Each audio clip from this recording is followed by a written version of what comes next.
Katika kivuli cha maadhimisho ya miaka 47 ya mapinduzi ya Kiislamu, kauli ya mshauri wa kiongozi mkuu wa Iran, Al-Shamkhani, imesikika kwa msisitizo ikisema uwezo wa makombora ya Iran si mada ya kujadiliwa. Kauli hiyo haikuwa ya kawaida, ilikuwa ujumbe wa kisiasa uliolenga pande mbili, Washington na Tel Aviv. Marekani imekuwa ikitaka mazungumzo ya nyuklia yatanuke na kujumuisha mpango wa makombora ya balistiki pamoja na ushawishi wa Iran katika makundi kama Hamas na Hezbollah. Sasa ziara ya waziri mkuu wa Israel Benjamin Netanyahu katika ikulu ya White House na mkutano wake na Rais Donald Trump inaongeza uzito wa mvutano huo. Netanyahu, mshirika wa karibu wa Trump, anasukuma makubaliano yatakayozuia urutubishaji wa uranium na kudhibiti kile anachokiita muhimili wa Iran katika eneo la Mashariki ya Kati.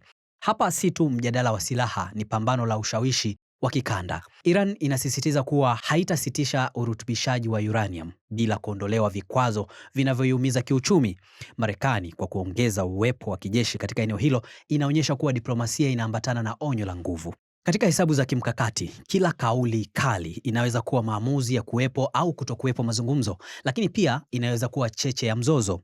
Sasa swali hapa ni je, endapo meza ya mazungumzo haitaleta suluhu kati ya Iran na Marekani, athari zake ni zipi na kwa kiasi gani Afrika, hususan Afrika Mashariki, inaweza kuathiriwa na mzozo huu?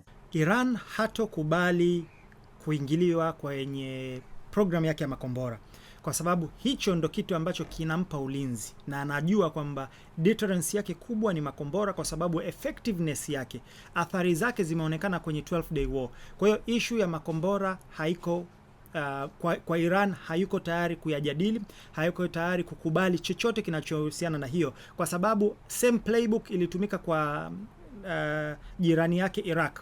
Same thing, Saddam aliambiwa kuhusu Scud missile kwamba aondoe na kwamba hatovamiwa, and the same thing. Kwa hiyo ameshaona, na wao wanafahamu kwamba athari kubwa au tishio kubwa kutoka kwa Irani ni makombora yake. Historia ya uhusiano kati ya Washington na Tehran imejaa vipindi vya mvutano vinavyogeuka ghafla kuwa makubaliano au migogoro, huku waziri mkuu wa Israel Benjamin Netanyahu akisema wanafanya majadiliano na Marekani kuelekea mazungumzo ya Iran. Irani yenyewe inasema mkutano wa Israel na Marekani ni wa kujadili namna ya kuipiga Iran. Sasa yapi yatakuwa matokeo ya kikao hicho cha wawili hao? Tutakuwepo kukujuza.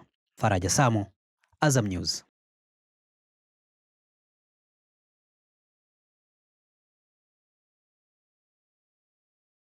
Assalamu alaikum, natumai wote wazima.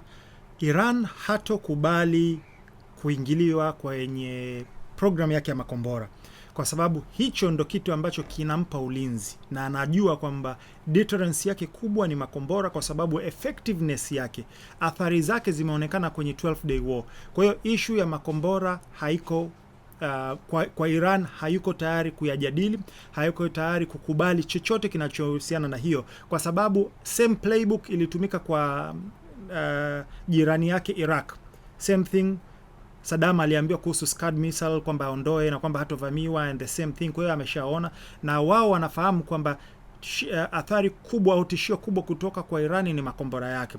Na cha pili tunatakiwa kujue haya makombora na athari ya Iran au tishio la Iran sio kwa Marekani, ni kwa Muisraeli. Kwa hiyo Marekani ana act kwa niaba ya Muisraeli, na Muisraeli anatambua athari ya Iran. Ndio maana this time amekaa nyuma, tofauti na mwanzo alivyofanya mashambulio na kuwa mbele kuanzisha vile vita vya 12 day war, lakini baada ya kuona lethality au ukali na athari ambayo makombora ya Iran yanaweza yakadeliver, na sasa hivi taarifa zinaonyesha kwamba wameazalisha kwa wingi zaidi, pamoja na Shahid drones, na kwamba hakuna any effective defensive mechanism ambayo wanayo dhidi yake. Ndio maana ana push sana. Kwa hiyo Marekani ana act kwa niaba ya Israel. Kwa hiyo swala la makombora hayapo kwenye majadiliano. Sielewi ni kitu gani cha maana ambacho wanaenda kujadiliana. Sana sana it's buying time, alafu wana play geopolitical game. It's ni issue ya move and counter moves. Hiyo naomba kieleweke. Huenda kitu ambacho kikatokea katika haya majadiliano kukakuwa kuna aina fulani ya makubaliano ya symbolic, kwamba labda Marekani wanaweza kaongea na Iran ashambulie sehemu ambayo haina madhara, alafu Iran naye ajibu mashambulizi katika sehemu ambayo haina madhara. Haya yalishatokea katika mauaji ya Soleimani. Iran aliretaliate katika kambi mbili za kijeshi za Marekani ya Iraq, lakini ilikuwa symbolic, haikuwa na madhara yote. Same thing kwenye 12 day war, tuliona kwamba Iran alishambulia Al-Hudaida base nchini Qatar, lakini pia ilikuwa symbolic, haikuwa na athari yote. Kwa hiyo kuhusiana na hilo sioni. East Africa tutaathirika vipi? Sisi tutaathirika, namba moja ni nishati, kwa sababu sisi tuna import nishati yetu. Kwa hiyo kuna Strait of Hormuz ambayo 20 to 30% ya nishati ya dunia inapita pale, lakini tunafahamu Bab el-Mandab. Kwa hiyo kitu cha kwanza ambacho kitatuathiri sisi East Africa ni nishati, lakini kitu kingine ambacho pia kitakuwa kina athari kubwa sana ni biashara, kwa sababu biashara nyingi inapitia around yale maeneo ambayo pamoja na Bab el-Mandab ambayo iko chini ya Houthi ambao ni washirika wa Iran. Kwa hiyo biashara tutaathirika sana, supply. Sisi vitu vingi ambavyo vipuri na nguo na biashara na vitu vingi sana tunavitegemea kutoka nje. Kwa hiyo tutaathirika sana kwenye upande wa kibiashara, upande wa supply, lakini zaidi kwenye upande wa nishati. Sasa sijui tumejipanga vipi kuwa na akiba ya nishati ya muda mrefu ambayo at least mwezi mpaka miezi miwili. Sijui kwa nchi zetu za Kiafrika, especially East Africa ikoje. Natamani nijue kwamba mamlaka iwepo wataweza kutuambia kwamba supply yetu au stock yetu ya mafuta inaweza ikalast kwa muda gani, lakini ni kitu ambacho tunatakiwa tukizingatie sana. Kama umependa unachokisikia, unaweza ukashare na mwenzio na yeye azidi kufaidika, lakini kama ndo mara ya kwanza unamfollow DJ Smart 255, bonyeza subscribe hapo, alafu jiunge kwenye WhatsApp channel ili wewe unapata taarifa zote za link zote za makala ya DJ Smart yanapokuwa yanatoka. Ila vile vile show your love, show your support, ili Fuse zidi kufanya makala mengine, tuzidi kuelimishana. Gharama ni nyingi, tuzidi kuboresha Fuse. Nachoweza kusema is one love. Namba hii hapo. Mwana Fuse, kuwa wa mwanzo kupata makala zote za DJ Smart zinapotoka. Ni rahisi, link zote za makala hutumwa kwenye WhatsApp channel ya DJ Smart 255. Subscribe upate makala yote yanapotoka. Njia ya kwanza ni kuscan hii QR code.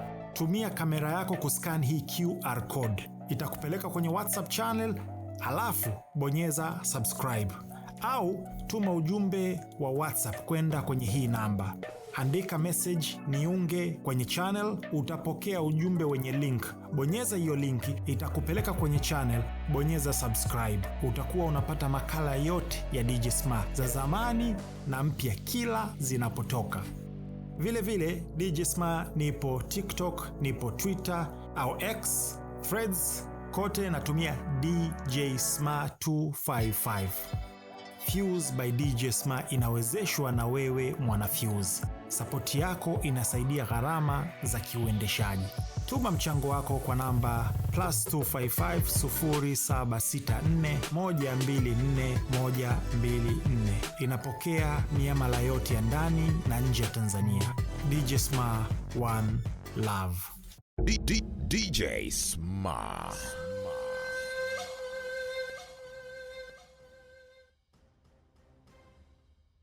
Ila kuna kitu ambacho ningependa tufahamu. Video hii imelenga kwa madhumuni ya kielimu na kuhamasisha fikra za kina. Tunakuza majadiliano ya wazi, lakini wafuatiliaji wote ninatarajia kushiriki kwa heshima. Tafadhali epuka maneno ya chuki, ubaguzi, mashambulizi binafsi au aina yoyote ya vurugu. Tuchangie katika kuunda mazingira salama ya kujifunza na majadiliano yenye tija. Disclaimer: this video is intended for educational purpose and to encourage critical thinking. We promote open discussions, but all viewers are expected to engage respectfully. Please avoid hate speech, discrimination, personal attacks, or any form of violence. Let's create a safe space for learning and constructive dialogue.